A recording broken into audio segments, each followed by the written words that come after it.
A brand new report just came out from institutional investors that really doesn't look so great. Over the last 17 weeks, this report had shown positive news, but this is the first time that we are seeing a negative report come out. In today's video, I want to share with you exactly what's going on with the market and specifically what it says in this report and what it means for us as crypto investors. So if you enjoy this sort of content, please be sure to drop a like below the video and subscribe to the channel. Also, let me know in the comments if you are bullish or bearish over the next 6 months for crypto.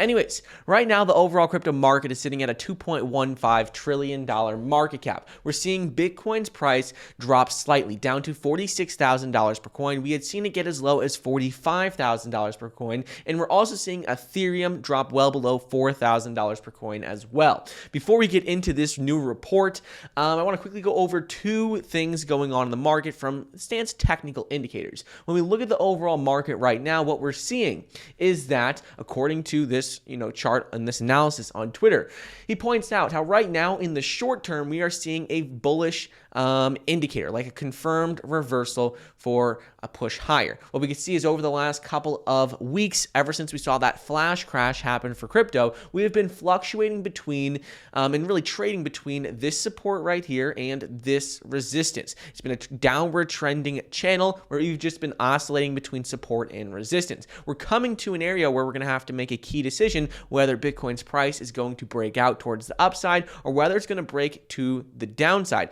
Right now, we did have a close below this support line, which is not a great sign, but every time we have seen this, you can see he's pointed it out, every time we have seen this, we have seen it followed by a reversal. So about towards that $48,000 per coin range. Key thing here is, are we going to see Bitcoin's price break below, and then it's probably going to drop as low as 40,000, or are we going to see it continue trading in this channel for the next couple of weeks? Second thing is going to be with Bitcoin just crossing below the 50-day simple moving average. When we look at this on the daily charts, what we can see, on the weekly charts, what we could see is that right now Bitcoin's price has broken below the simple, 50-day simple moving average. This is not a great sign. To be honest, this really isn't a great sign because when we have seen this happen historically, usually indicates some sort of longer term downward trend. One thing to point out, and like Tech Dev on Twitter did point out, is that last time we saw this happen in about June, July, it was followed by a rally, but we're going to have to see this week finish in the green and get back above this key 50-day moving average support line right here. So we're going to have to wait and see what happens there.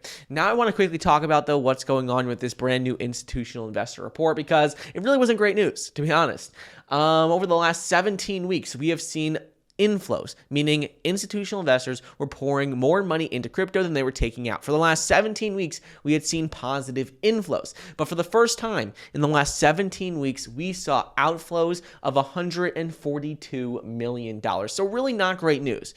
But it looks bad on paper, but there are a couple things we do need to be aware of. So the first thing is that when we look at these charts, Bitcoin shows is $89.2 million of outflows. Ethereum had $63.6 million of outflows. And then when we look at some of the smaller altcoins like Solana, did have 6.7 million of inflows. Polkadot did have some inflows. Cardano did have some inflows. So really the outflows were dominated by Bitcoin and Ethereum. Institutional investors were still pouring some money into some of the smaller altcoins. But the key thing to remember here is that we did see a total of $142 million of outflows, and this was the largest weekly outflow on record. We have never seen more outflows than this. In June 2021, when we were seeing that massive correction in the market, we saw about $97 million of inflows. But the key thing to remember here is that while it doesn't look great on paper, like we said, this number, $142 million, only represents 0.23%. 0.23% right here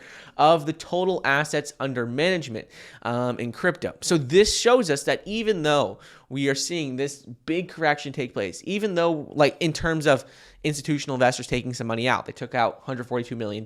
Even though we saw that much taken out relative to the total amount they have invested, it is a very small percentage compared to what it was earlier in the year. One thing, for example, is in 2018, when we saw weekly outflows, like a record-breaking number for weekly outflows, that represented 1.6% of the total assets under management. So right now, we are nowhere near seeing the same amount of outflows from institutional investors as we saw previously. It is a record number, $142 million, but when you compare that to the total size of the crypto market, how much money these institutions have in, it is still much, much smaller. So overall, it's like more of a rebalancing of their portfolios rather than they're just dumping and getting out of crypto for good. Yes, they are selling, but it's not that they are leaving for good. They're still pouring money into some altcoins, and really, you have to look at it on a firm-by-firm basis.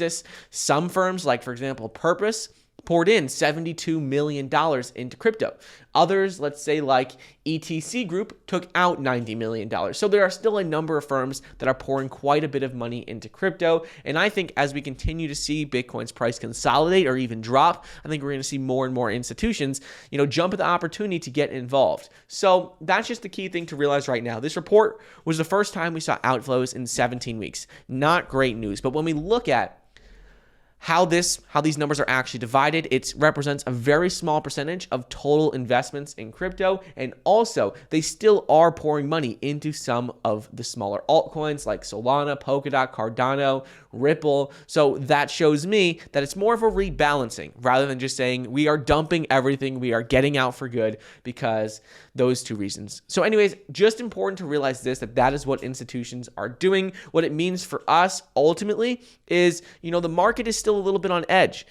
Long term, institutions seem to be doubling down on their positions. It's not like they're nervous long term, but short term, we still may see a little bit more downside before bouncing back. So that's what's going on. Let me know your thoughts on the overall market. I hope you enjoyed today's video, and I'll see you guys in the next episode. See ya.